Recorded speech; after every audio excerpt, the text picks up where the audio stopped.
Welcome to CSIS Online. The way we bring you events is changing, but we'll still present live analysis and award-winning digital media from our Dracopolis Ideas Lab, all on your time, live or on demand. This is CSIS Online.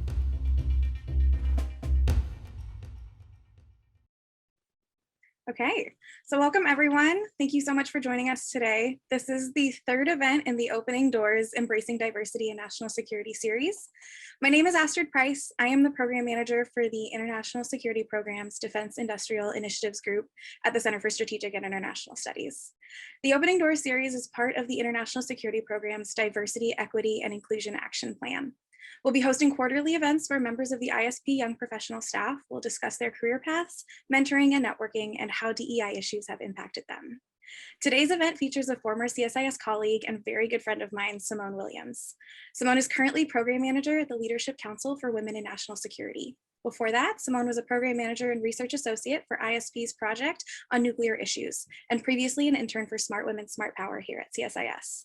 Simone holds a bachelor's degree in psychology from the University of Illinois at Urbana-Champaign, and a master's degree in US Foreign Policy and National Security from American University's School of International Service. Simone, welcome back for this event. I am so happy that you're here to speak with us today. Before I start, we're going to start today's event with 20 to 30 minutes of conversation between Simone and myself. But if you have any questions for after that period, you can submit them by using the link that is posted in the Zoom chat. Simone, hi. I want to kick off today's conversation by asking you to talk a little bit about how you first got involved at CSIS. Sure, of course. But first, let me thank you, Astrid, for having me. And of course, the amazing team who is doing all the coordinating and invited me today. So Beverly Kirk, Alexis Day, the entire IB staff, and of course, the entire ISP team for having this DEI action plan and continuing to move forward on it. It's truly an honor to be here on the CSIS stage, even if it's virtual. So to your question, what got me, how did I get involved in CSIS? I guess the best place to begin is at undergrad, which is as good as any place to start.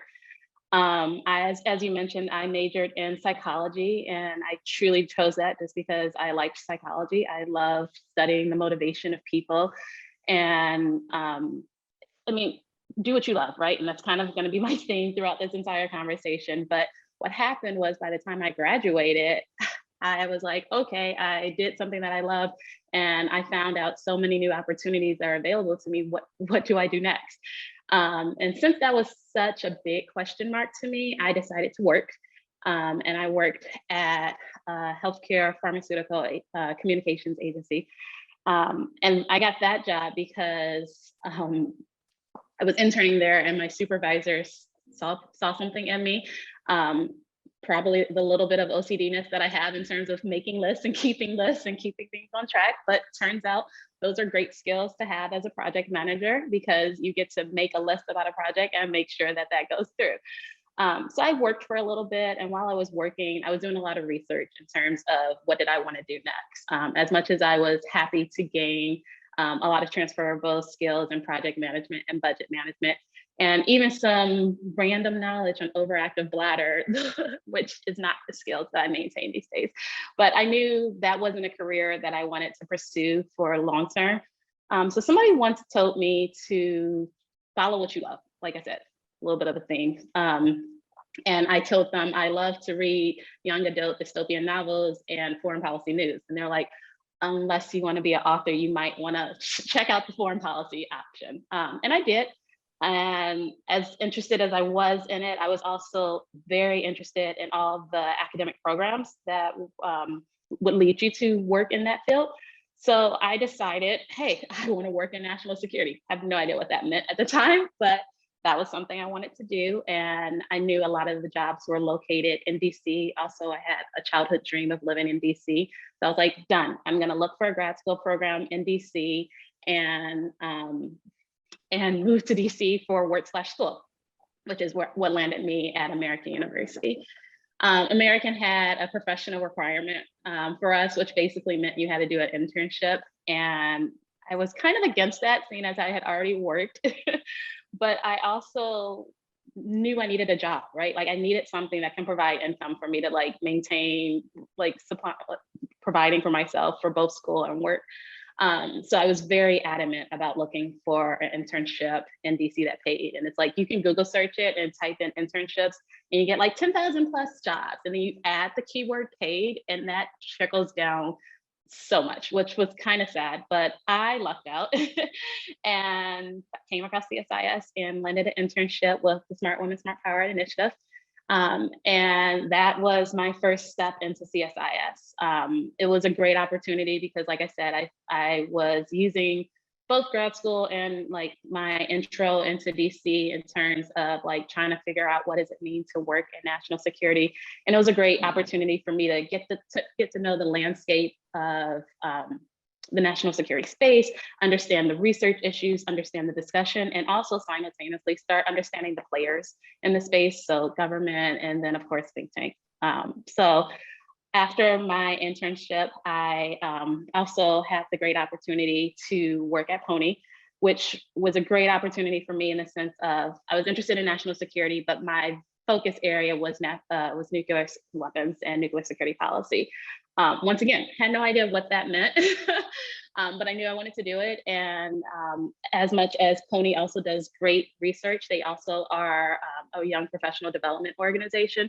So the same programming that I was helping to coordinate and execute for individuals who were looking to advance themselves with their career, I also got to sit in those same opportunities and things like that. So it was a great opportunity for me to also like do those checklists of, no, not interested in this aspect of nuclear. No, not interested in this aspect. Oh my goodness, this is so interesting. I want to learn more. And simultaneously to continue to develop my professional skills. So that was about 3.5 years of time at CSIS, which was a great opportunity for me. Like I said, it helped me learn things. It helped me cater my skills and like really hone in on things that I was interested in. It helped me to start building networks. It helped me to start building connections with people. Long story short, I am truly happy and blessed for the opportunity to have been able to work at CSIS. So that's a little bit about me. Obviously, I can talk more, but I'm sure you've got more questions, Astrid. I think you sparked a whole bunch of new questions that I hadn't even prepared to ask. You did answer what was going to be my next question, so I'm going to kind of alter my course here a little bit. I do want to dive a little deeper into your experience at CSIS in a second. But first, I want to touch on that decision to come to DC for graduate school.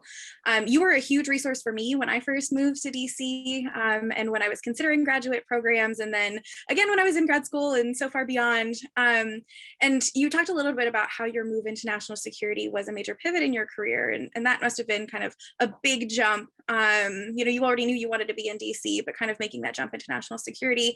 A question I really want to ask you is, there are so many options in DC for kind of a graduate programs, especially in international security, or international relations and national security. What were you really looking for in a program, and kind of what kind of advice would you give on what people should be looking for? Because the programs are different, but before you're in it, you don't really see that, or it's hard if you don't know ask the right questions. Yeah, absolutely. Yeah.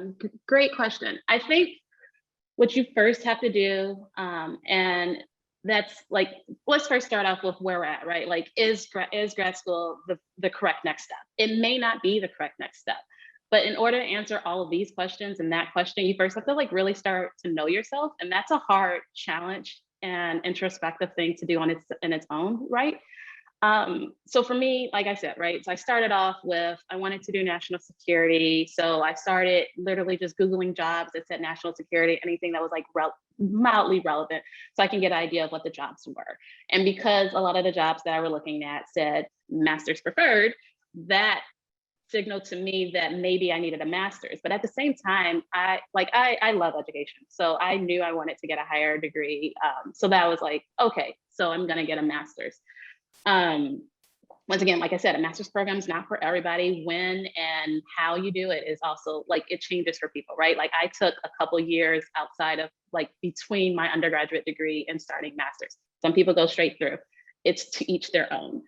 But because, like I said, I had that little like voice in my head of like the little childhood Simone being like, live in DC. And then I wanted to be able to start what I considered my career start with the jobs in DC. I knew that was a cutter.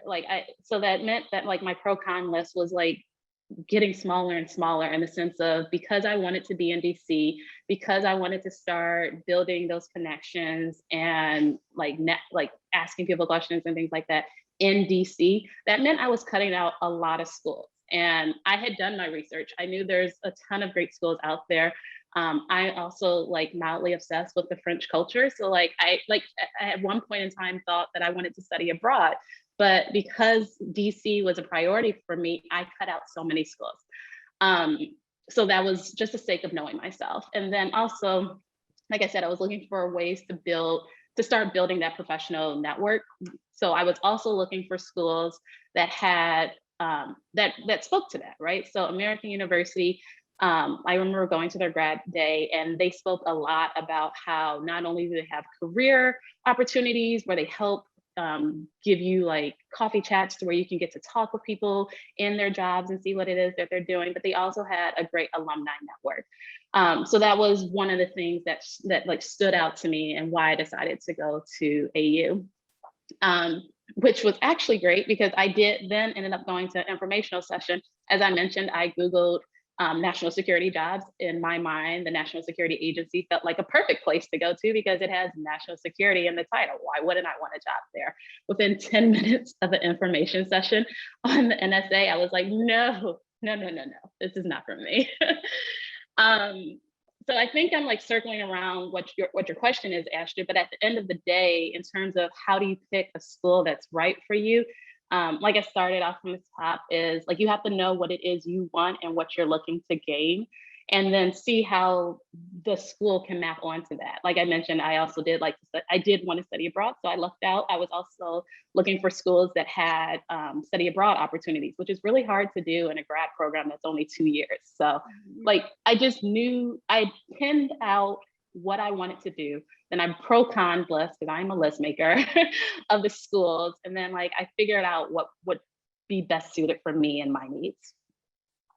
Absolutely. I love that you touched on kind of that strategic thinking. I know you joke about being a list maker, but I feel like we in this field, we encounter more list makers than we do kind of, more abstract doers.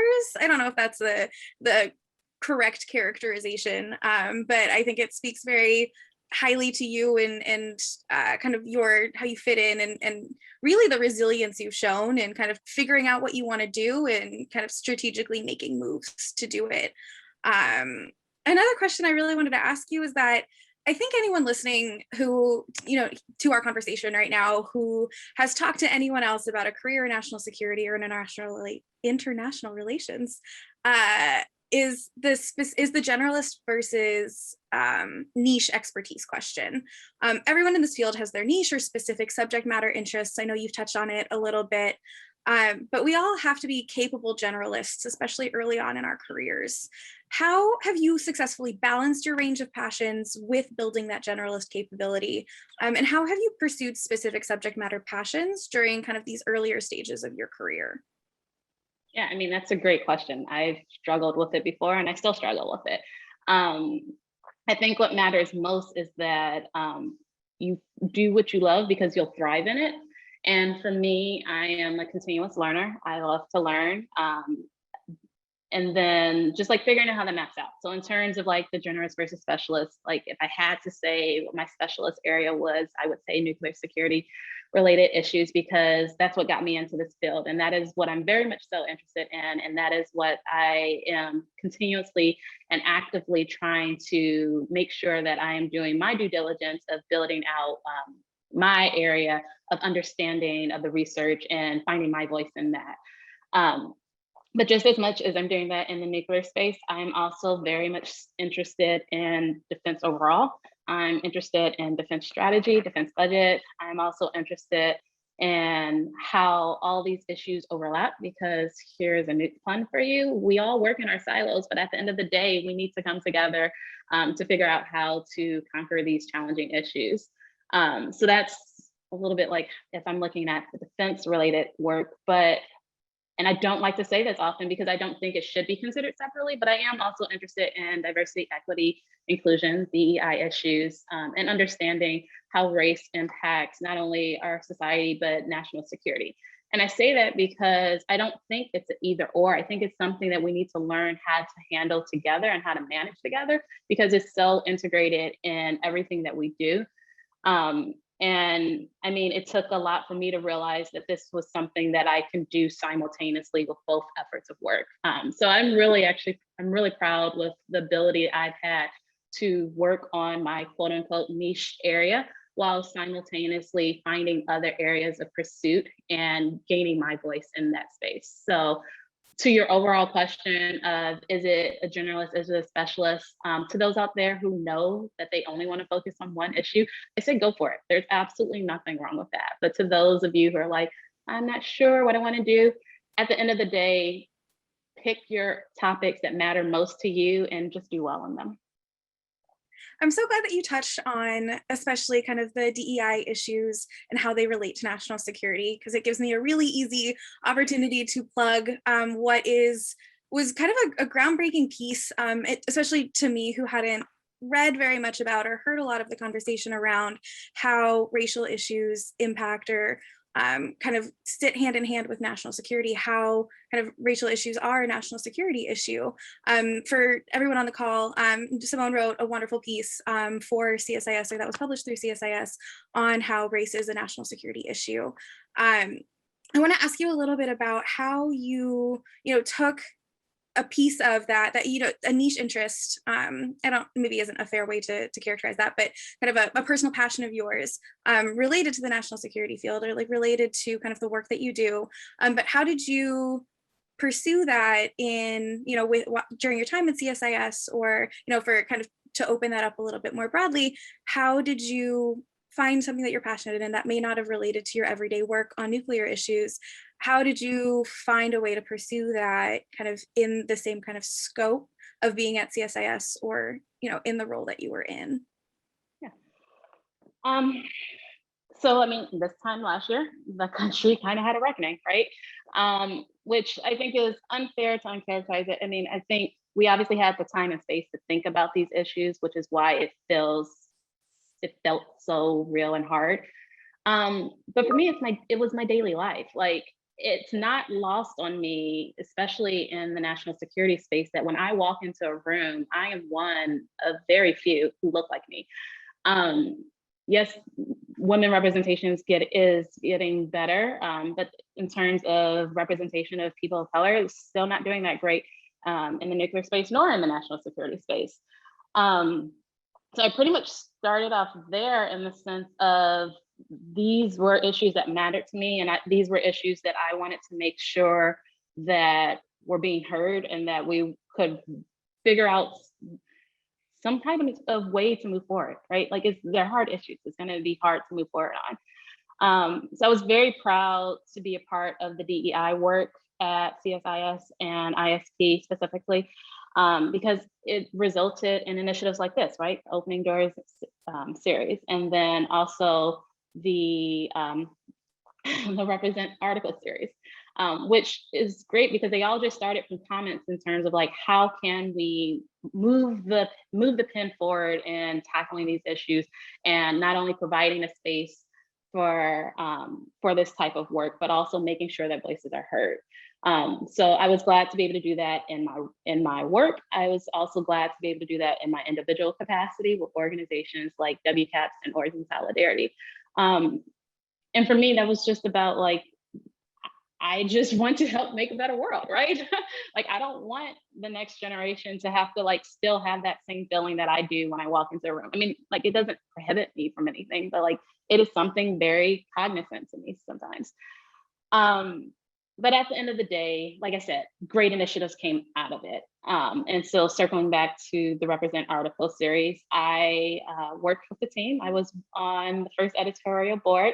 And I mean, we worked feverishly hard at like trying to get people to write for us, working with them to edit their pieces, continuing to advocate and explain why this matters, explain why your story matters, explain why you should be putting your voice out there. and to continue to promote and advocate and tell people this is a space for you. So then a couple months in, I was like, hey, the same way I'm promoting and advocating others, why not do the same for yourself? And I said it, and then I had colleagues who held me to it. And I am so thankful for them, for helping me put in the hard work and for helping me also make sure that my voice came through the piece. I've always struggled with trying to figure out what I wanted to write, because it's like, it's in time, it will stay there forever. So I'm so thankful for my colleagues who helped supported me with the piece. But I say all that because like it was important to me that my voice came out, and that my voice, I was also cognizant of like, I don't want to make this sound repetitive, but at the end of the day, it wasn't, because there was still somebody out there who hadn't heard it.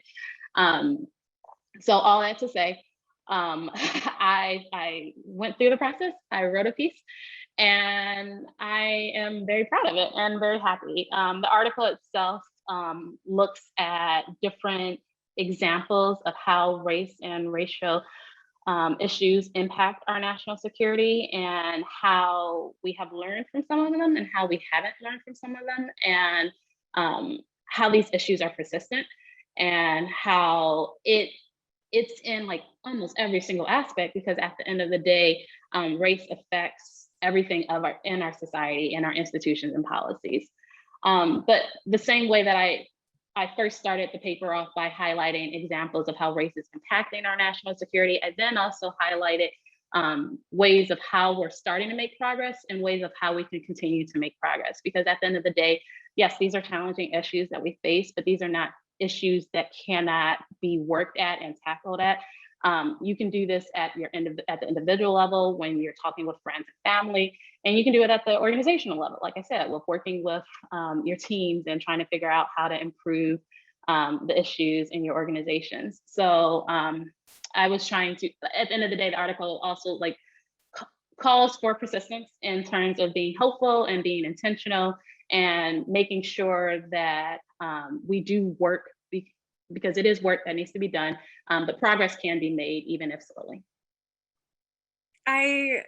I'm so glad that we were able to talk about this, and I'm thank you for kind of being open and about your experience and writing this piece and making sure that your voice came through, because I think it is absolutely an important perspective and an important voice in the conversation. Absolutely something for you to be proud of and happy with. I also wanted to point at, I think sometimes, and maybe you feel differently, but I think sometimes early, especially, you know, as a young professional or early in a national security career, it's hard to feel like there's an opportunity to get your voice in the conversation. Either you don't have enough expertise or you haven't been in it long enough. It's not something for you yet.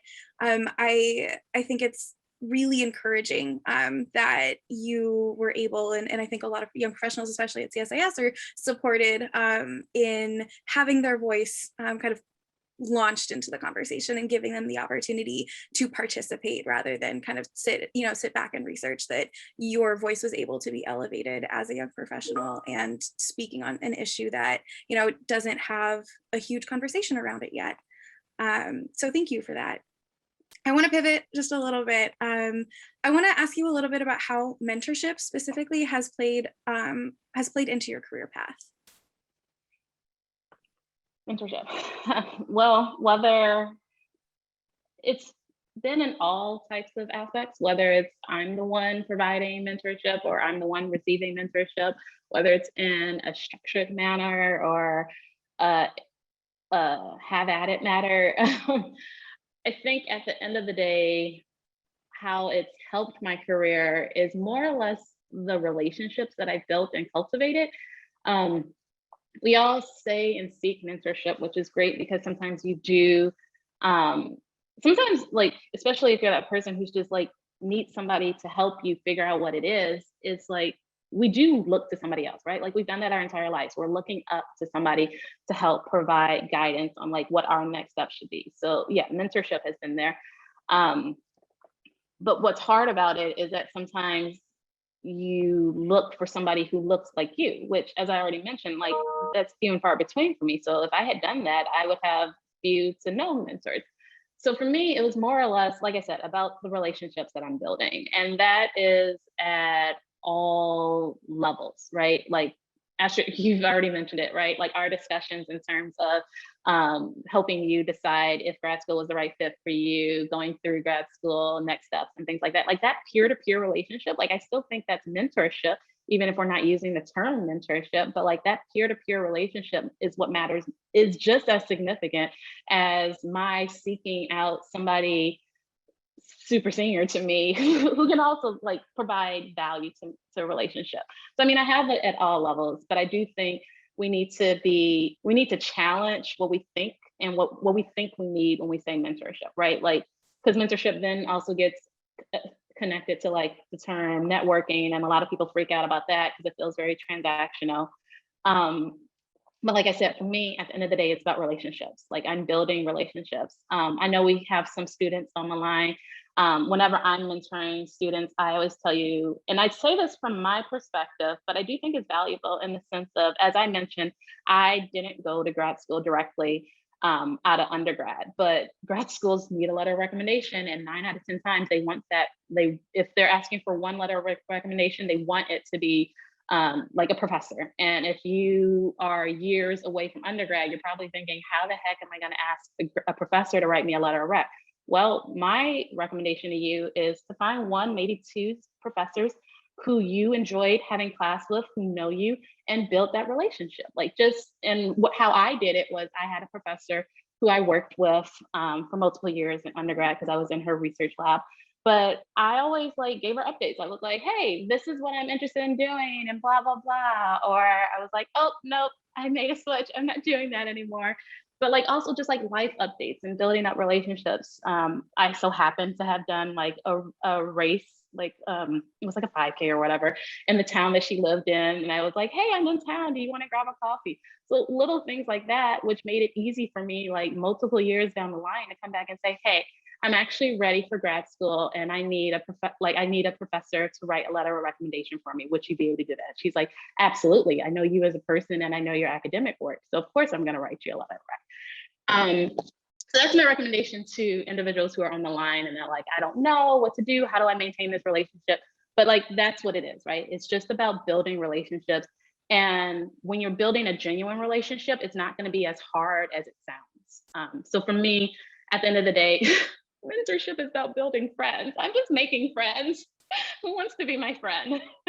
I think that's a great point. I think 2 points especially. I think when people think of mentoring, they think of finding somebody in a senior position that, you know, they either aspire to or kind of would have a connection to help them. But I think what kind of gets lost in that initial or surface level, you know, mentorship concept is this peer-to-peer like networking. And I have to say that especially, you know, during graduate school and looking, you know, for a job or, you know, that first step, you know, career step afterwards, it was really the peer-to-peer mentors that were, you know, like you, Simone, especially, that were kind of my biggest support system. You know, people who have experience in different roles or different organizations who know me on a personal level and could tell me, hey, this could probably be a great fit for you, or maybe this isn't exactly what I think you want to be doing, but maybe look at something else. I know someone there. Let me make sure that they see your application, and those relationships are huge. And then I also wanted to speak on your, building relationships with professors, because that's huge, especially if you're considering graduate school and needing those letters of recommendation. And I do want to give my pitch for office hours, professor office hours, just going in, and even if you don't have a question or you know what you're doing in that class, finding something that you've talked about in class and coming in and being like, hey, can you talk a little bit more about that? Or I have a thought on this, can I talk it out with you? It's a really easy way to build those relationships. And you probably will also score some participation points in the class that you have with that professor if you come in and talk about a concept. So wanted to put my plug in there for office hours. Another thing you made me remember too with the peer-to-peer is not just like the job thing that they can help with, right? So I talked about how hard writing is for me. For some people it's easy, which is great. If that is you, go for it. But like some of you out there may just be like me and a little bit hesitant, right? I have a group of friends who I am vulnerable enough to be like, hey, I think this is crap, but will you read it? And then they come back to me and they're like, absolutely, this is not crap, Simone. You should pursue this and move forward.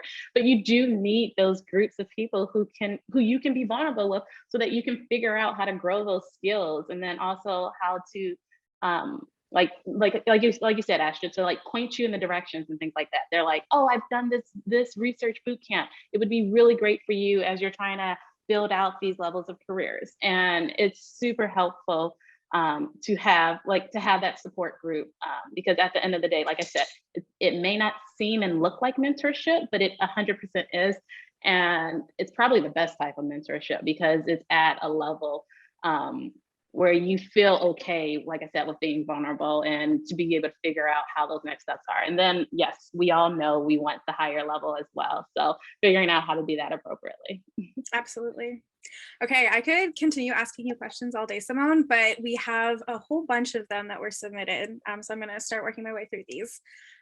First, how can recent graduates get their foot in the door in DC without an extensive network to look to? Yeah, that is a very good question. I think sometimes, like, if you're looking for the job, you do have to do the grunt work of like looking to see who has the open jobs and things like that. I would definitely say getting on job boards and any organization that like sends regular emails. I know Global Job, is it Global Job? Yeah, globaljobs.org is a really good one, just in terms of like keeping an eye out for opportunities. But jobs are not the only way to get your foot in the door. And I say that because there's other ways to build out your skills and to get noticed and to get involved, in the sense of whether it's writing. There are a ton of opportunities where you can look for organizations that are seeking new voices to share their thoughts, and to write for them. And the reason why that's an opportunity is because then 9 out of 10 times you're getting pegged with an editor who's going to work with you to flesh out that piece. And that is a great way to start building a connection, building a network. So that's one opportunity, right? Figuring out how to expand on your skills. And in addition to like writing and expanding on skills, like looking for trainings that help expand on your skills. Another opportunity is like looking for like those research boot camps, or like the skill set organizations, things like that, to where you can be a part of a group that you're interested in. So obviously I'm going to make this plug for anybody who's interested in nuclear security, because as I mentioned, I work for PONI, and PONI is a great organization to get involved with, because it has the different levels of how you can start getting involved, whether it's like presenting your research at a conference series, or getting involved at like that next level of young professionals, in terms of getting involved with nuclear security. But long story short, there's different ways to where you can get involved, and there's different opportunities to where you can start building those connections. So that's just one opportunity. But looking for the affinity groups, looking for the conferences, looking for the small workshops where you can sit in and like talk, and that's really how you can start getting your foot in. Because then you meet one person and they say, hey, do you know anybody else who I can talk to who may be able to give me some guidance? And then it starts the domino effect of how you can start building connections and getting to know other people and things like that. So yes, we all want a job. Yes, it's hard to find a job, but be creative about ways of how to get involved. And I completely agree with everything you said. A lot of it is kind of legwork on your own, trying to figure out, there's so many opportunities to get involved and get your foot in the door. It's finding the one that happens, and being, I think, resilient through the process. I think you and I both know that, you apply to 100 things and you hear back from some of them, maybe none of them. And you just have to keep kind of pounding pavement until something works out, and it will work out. You just got to kind of stay resilient through the process. So another great question. In your article, A Call for Persistence, you say the development and advancement of technology, especially machine learning, is consistently at risk of replicating prejudice and discriminatory behavior if we fail to recognize the impact of race and unconscious bias. The question for you is there any work that you've seen that is doing the job of decreasing that risk? So the job of decreasing that risk starts with intentional teams, because technology is just a representation of the individuals who are creating that technology, which is naturally fraught because humans are fraught. So all it's doing is replicating the biases that we have innate to us. But in order to break that, you need to have diverse teams in terms of diverse backgrounds, diverse experiences, diverse representation. You need to have teams that are used to challenging one another. You need to have teams that are open to new and creative thinking. And then that is what will be a way to start to break down those barriers that we naturally are uncognizant of, but will be replicated if we aren't. So starting with the team development and like who is in the room making the decision, who is in the room creating it, that's really that's really ground zero. You have to start there. After that, it is also keeping in mind how this technology is being used. So then how is it being implemented? I could definitely go on with this for more. So thank you to whoever put that question in. I would be glad to definitely speak more to that, but I do know we have more questions. But at the end of the day, it's all about making and having diverse teams, and that extends beyond the technology space. That is everywhere. We need to have diverse teams everywhere. I think that was such an elegant way of saying that technology is a reflection of the people who make it, and without intentionality in its development, you're not going to get you're not going to get rid of the bias. Getting rid of the bias starts with the people making the technology. So thank you for speaking to that. A pivot. One of the questions is, how can someone stand out in a cover letter or resume? Great question. Your cover letter is actually your point to stand out, but I'll start with the resume in the sense of really think through all the tasks you did at any job and making sure that that is reflected. Also making sure that you're reflecting the skills that the job has asked for. So look at the job description, making sure that you're tailoring your resume to what the job says they're looking for and tailoring your resume. I'm sorry, it sucks to say this, but you have to change your resume for the job that you're looking for. You cannot just use one cookie cutter resume and hope that that's going to get you through the door, because it's not. So you do have to be really thoughtful about how you're putting that together. And I say that in the sense of sometimes all of your academic experiences may be really useful, sometimes they may not. And it's really just, like I said, being creative about that, thinking about all the organizations that you participated in, what skills did you gain from them. And as long as you can articulate what that skill is and be able to explain it, and then also being able to speak to it, should it come up in an interview, then that's going to get you through, right? Take, for example, if an organization is looking for somebody who has event planning, just because you don't have a job that says you did event planning doesn't necessarily mean that you can't speak to event planning. If you're an organization that, I don't know, if you're an organization in college, let's take your housing organization. If you're part of your housing organization and you guys create events on a weekly basis for your dorm, that is event planning. You have to figure out what you want to do, when you want to do it, how you're going to do it. And if you have a budget to buy food, because let's be real, on college campuses, people only show up if there's food. So that's how you can speak to event planning, even if you've never had a job with event planning. So that's how you tailor your resume in terms of thinking through skills that can help you. Pivoting to the cover letter, that is your opportunity to shine and to make your voice heard in terms of explaining why you want the job, explaining what value and skills you can bring to the job, and explaining how together you and the job can be a good fit. You want to say why you want to be here. I want to walk away from reading your cover letter and being I want to know more about this person. I just felt their passion in this cover letter that I want to know more about them. Those are at least cover letters that stand out to me. So once again, cover letter and resume, they can't be cookie cutter, which sucks because sometimes you're probably applying to a lot of jobs, but you just got to be prepared to be able to tailor it to the job that you're looking for. I will say, I think it's a really important point on making sure that your resumes and cover letters aren't cookie cutter.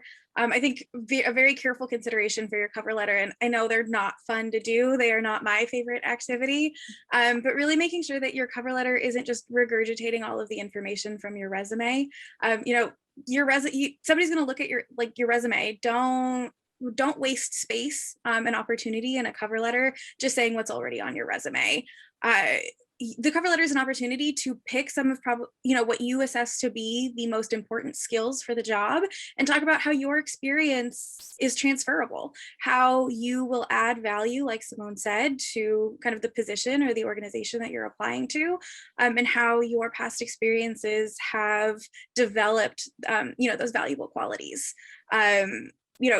Sometimes from a list of roles and responsibilities, maybe you can't accurately guess what your everyday is going to look like, but you can kind of ascertain, if the job has a whole bunch of administrative functions, something that you're going to be expected to do is demonstrate a level of professionalism, talk about how other outward facing positions or roles that you've had required professionalism, how you needed to plan strategically for even roles in clubs, in kind of on-campus activities. I guarantee that almost everyone has, even if you don't have an extensive professional background, you have experiences that built skills that are transferable to professional roles. And I really encourage everyone to think really creatively on how to describe kind of how those qualities are transferable. So that's my pitch. It doesn't always work. So many positions these days, hundreds of people apply to, but just keep doing it. Eventually, your background and your experience will resonate with the organization that, will be your step in the, your first step into the industry, and you'll just build skills from there. So that's my pitch. We have so many questions today, and I apologize. I don't think we're going to get through all of them.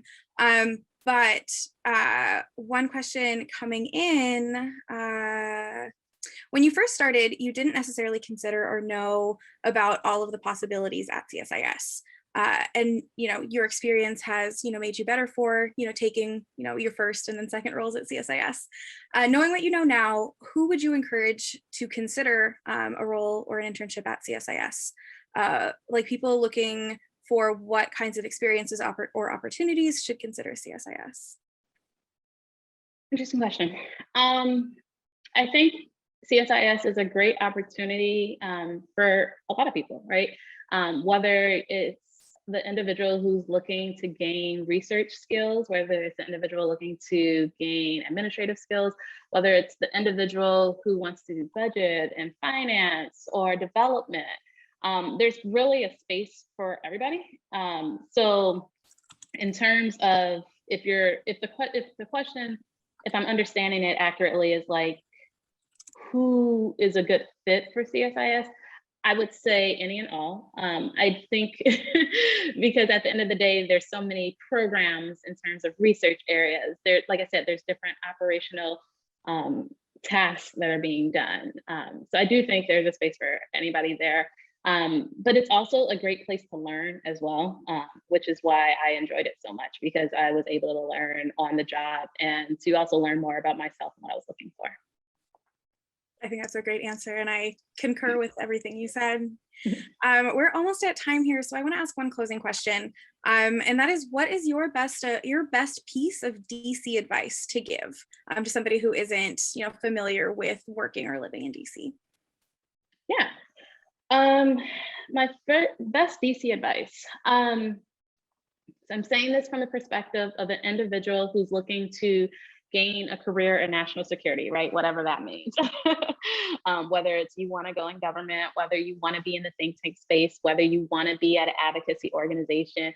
The type is different, but the goals change. But at the end of the day, I think we're all working towards the same thing, trying to make a better world. But the unfortunate thing is that, unlike other professions like lawyers and doctors, it doesn't really have like a cookie cutter style progression in the career path. So what that means is you will hear a lot of different pieces of advice from a lot of different people. And that's great. But at the same time, you need to, and so this circles back to how I started the entire conversation in terms of knowing what's true to you and knowing what it is that you're looking for. And because you're going to hear a lot of different advice and a lot of different information, you need to take everything with a grain of salt, right? You I really hope you took more than a grain of salt from this conversation, and I hope you enjoyed it. But at the end of the day, I may have said something that like was helpful to you, or I may have said something that was not so helpful, or maybe you only got one thing out of the entire conversation. I do hope it's something. But what that means is you're not going to get everything from one person, right? Like you have to continue the conversations and continue to learn how to move forward. You have to continue to go to different skill development opportunities to like grow and figure out what's next. You have to continue to see what are those next opportunities. And you may not know that, somebody else may know it. I mean, for me, I also look to people to help me understand what the job actually means. Like, no, what is your actual job? Like, are you sitting there writing emails all the time? Are you sitting there running around with your like, what is your job? Help me understand your job so I can know if that's something I'm interested in. And but at the end of the day, it's knowing what you want, knowing what it is you're asking somebody when you are having those conversations, and then understanding that you can gain a lot from a lot of different people. There is no direct path in national security to get from point A to point B. I think that being able to have people who can help support you, people who you can go to for guidance and advice and encouragement is also super helpful. But at the end of the day, you take what's useful to you, you work hard, you stay confident, make some friends along the way. And I think anybody can navigate this DC space, or at least that's how I've operated so far, and I hope it's going well. I love that. Thank you, Simone. So I think that's time for us. Thank you, Simone, for taking the time to talk with us today for the Opening Doors series. Thank you to everyone who's here for tuning in.